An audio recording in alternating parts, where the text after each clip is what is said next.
So through my life, I've had a few near-death experiences, and I thought that I would share them with people so I can learn from them, so you guys can learn from them.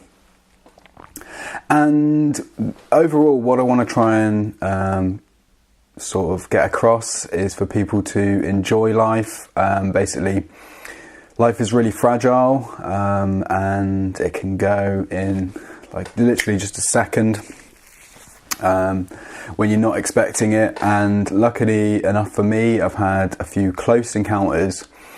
But overall, the message is that life is fragile, and you should enjoy life as much as you can, because it can go just like that. So I'll start with the earliest experience that I had. I was driving home with one of my parents. I was a child at the time, a very small child, and I was in the passenger seat in the front, and I had a carton of orange juice in my hand, and I used to love, and I still do love, orange juice. So I had this orange juice, and I decided to open the door while the car was still driving along. And I dropped the carton of orange juice out of the car, and then took my seatbelt off, and then chased after the carton of orange juice. My parent at the time didn't realise that I was doing this, and I went underneath the car, and the car went over my stomach. And I was in a lot of shock, and I was very young, so I can't remember everything that happened at that time, but it was pretty kind of like very lucky that I am still alive after being run over by like one of the wheels of our car. And I have the doctors say that I've got IBS, and I have like other stomach problems. They might be linked to that, or they might not, but maybe there's a connection there. Okay, so after that, I've always been into surfing, and I've always had this weird mentality that I want to be the big man when I'm surfing, and I want to get the biggest waves and impress everybody with it. And it's this kind of like false goal that I was aiming for. You know, I can catch the biggest wave, then I'm the coolest guy ever, and everyone's going to love me, and all this other bullshit, basically. But basically, I had that mentality for years and years and years. And I also had had a bit of courage to actually get on the big waves, and it started from a young age. So one time I was in Croyd, which is a beach in North Devon, fairly young, and I caught a wave that was too big for me, and I didn't know enough about the waves at the time, and it just I can remember going over the top of the falls, and sort of like going over top of somebody underneath me. It's kind of barreling, but basically anyway, I nosedived over the lip took me over and threw me forward. I nosedived into the water, and then just started getting taken in like this washing machine of water, and I just couldn't get out. I was just struggling to get to the top, and luckily enough for me, so I was sort of really, really like near to drowning, and this guy just pulled me out of the water and was like, get out. And I was kind of shitting myself, going in my head, I was like, yeah, I'm getting out, I'm gonna get out, because this is dangerous. And so I've had lots of other experiences with sort of catching too many big waves, or getting caught up in the swell and feeling as though I'm going to drown. So another surfing experience and sort of near-death experience happened in Bali. Again, I was quite young, not as young as the first time. The first time I was in my teens when I was talking about Croyd, but this time in Bali I was about 21, 22, and again I was like, yeah, I'm going to get all the big waves. And I had done a lot of practicing. I knew that the waves were going to be bigger in Bali, so I was developing my ability to hold my breath underwater, so diving under bigger waves and just staying underwater longer than normal to sort of adapt to that, to the expectation of bigger waves. But unfortunately for me, they were way bigger than I expected, and also they were just more powerful. And I caught this one, and somebody pulled onto the wave in front of me, and while I was in a barrel, and the only way that I thought at the time to get out of it was to try and sneak through the back of the barrel. It didn't happen. I got pulled over the falls and just in this massive whitewash for ages, and it battered me, and I was running out of breath underwater. And then I finally got out to the top of the out of the whitewash, and took in this massive breath, half water, like not half water, but water and air, and then just like had to dive back underneath for the next wave, before the next wave sort of pummeled me, trying to get out of the way of it. Unfortunately, what I remember is that I was underwater one time, that time in Bali, and I was just surrounded by water, so I swam up because I thought that was the top, and didn't get anywhere. I was just still underwater, so I swam down, still underwater again, and I just froze basically. I was like, "Fuck, this is it.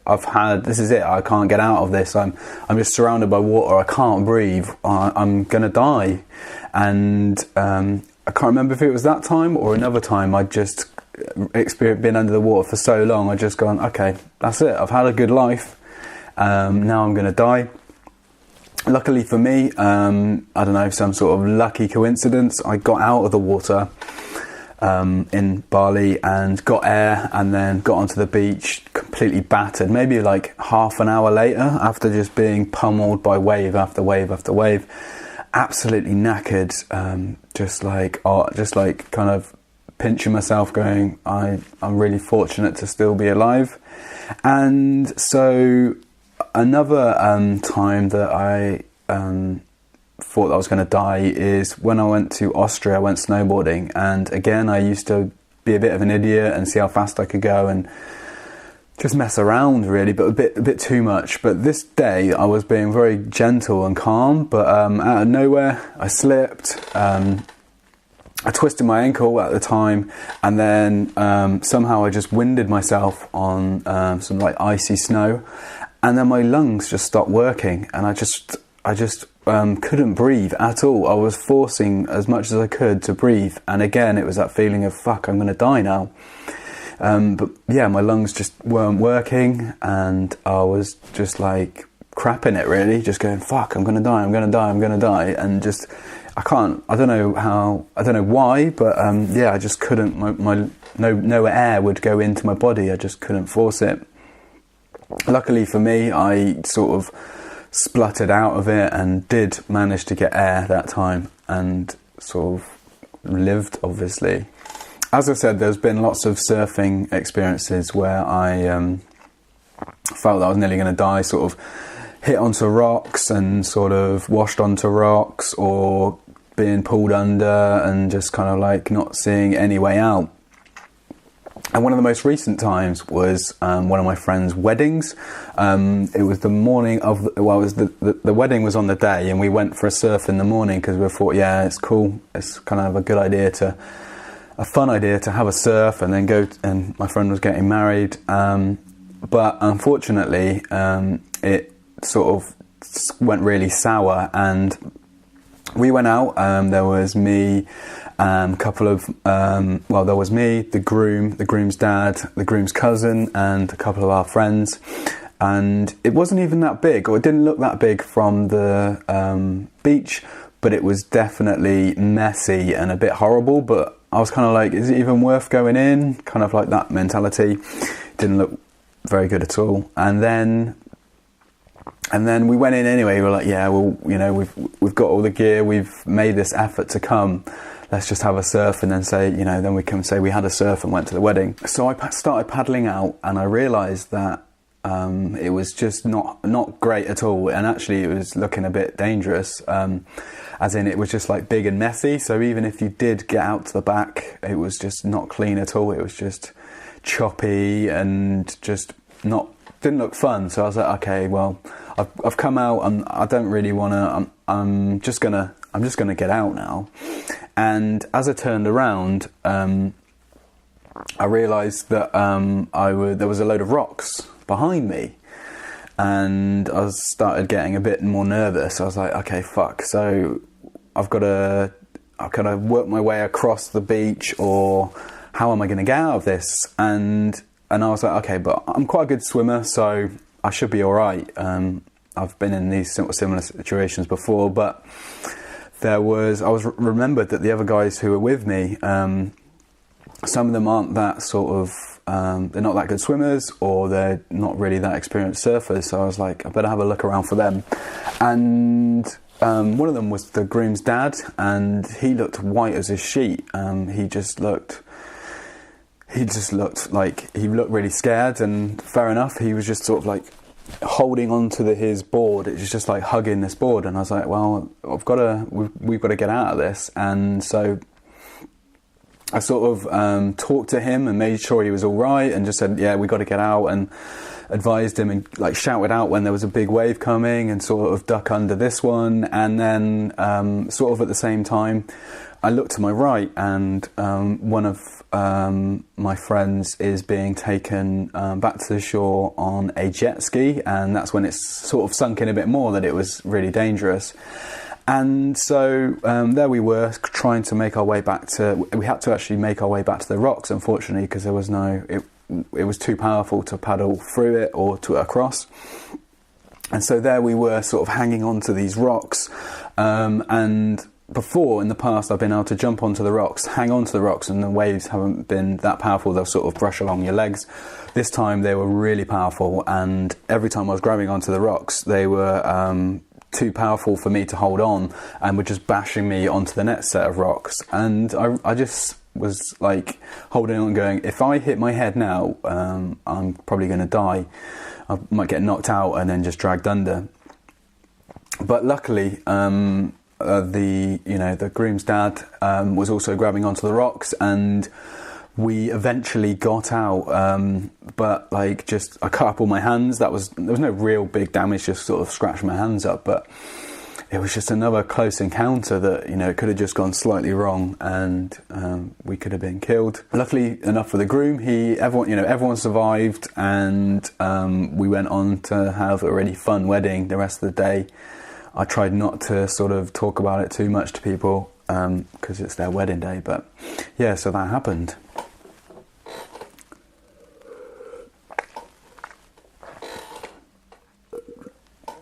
So this one is a maybe not kind of situation. I was on my way home one evening, and I'd had a couple of beers.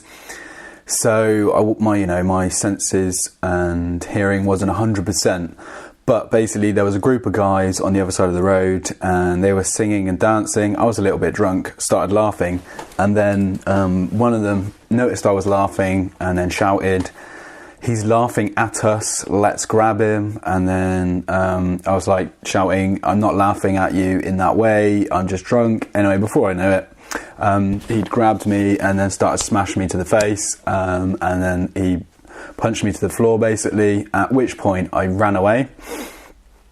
And well, actually it wasn't just one of them. There was there was about 8 of them, and 3 of them were like real close, so it wasn't like a one-on-one fight. It would have been a group fight on me. But anyway, basically I ran away, and as I'm running away, they're like, grab him, and I'm sure I heard one of them say, "Let's stab him."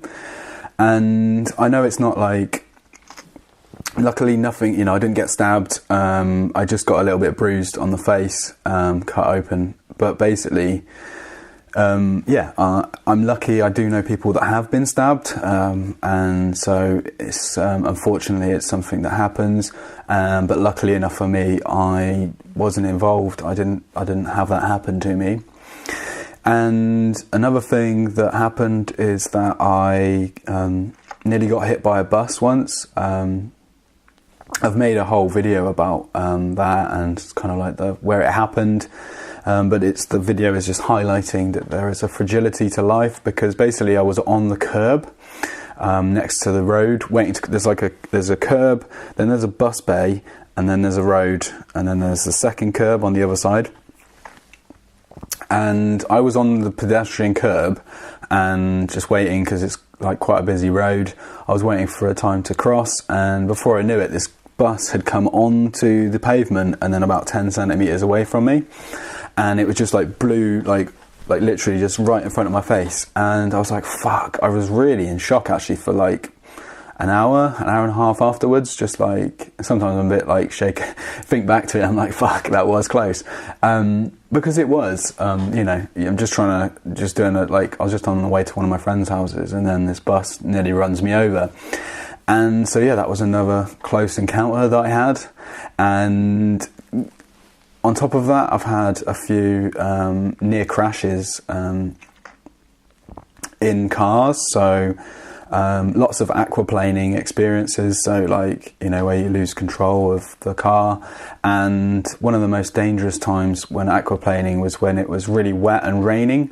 And what happened is that, so we were, so there was lots of puddles on the roads, and cars were spraying the puddles. So we were on like a dual carriageway, and the other cars were spraying like a big wave of water onto the windshield. So, you know, wipe it off. But basically you'd be driving along, and then there'd be like thud of all this water hitting the windshield, and then another thud from the other side.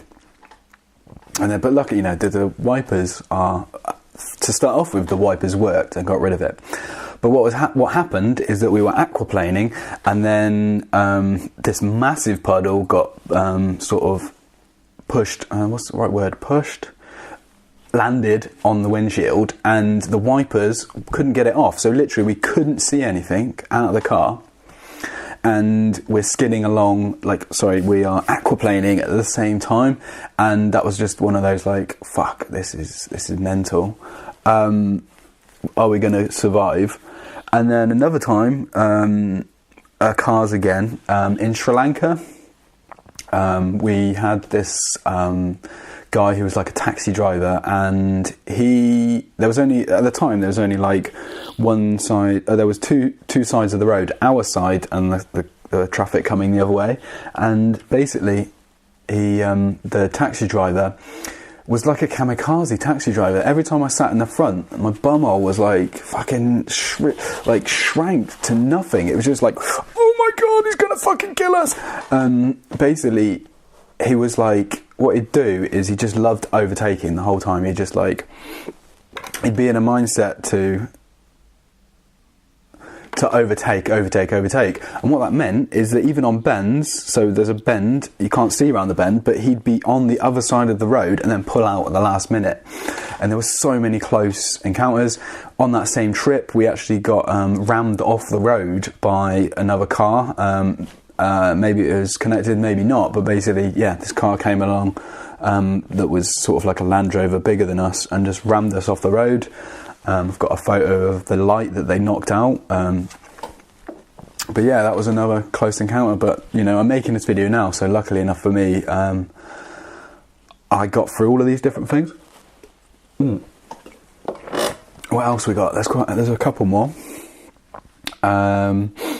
So, like the stabbing one, this wasn't as dangerous as the drowning ones, but basically I was driving to work one day, and there's this white van, like a little small white van in front of us, about 100 metres, 200 metres ahead.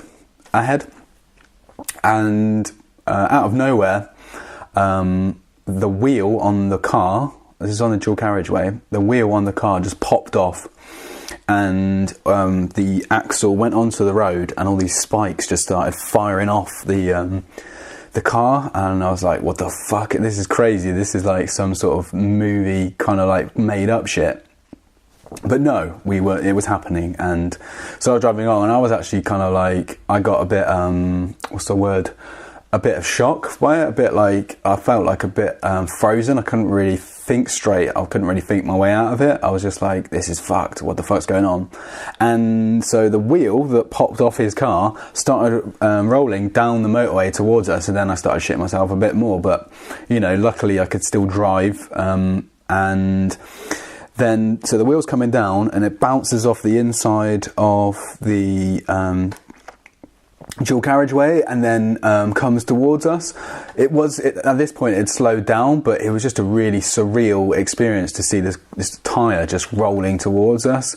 And the wheel luckily you know, sorry, not you know, you weren't there. The wheel, luckily enough, had slowed down, and we stopped on the side of the road to make sure that it was completely stopped, like dead, because so it didn't hit the next person. But yeah, I don't know what happened to the car in front. Oh no, I do remember he'd been able to pull over and was in the hard shoulder with on his axle, which was mental. And what else? What other crazy things have happened? So these are the ones that I'm gonna sort of reveal now. And yeah, I'll see how I feel about talking about the others another day. But for now, these are the ones that I'm sharing with you today.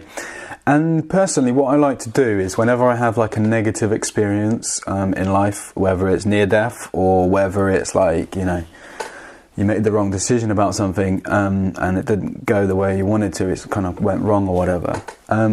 What I try to do is to learn from those experiences, and also from, say, a good experience or a bad experience. It is always good to learn from them.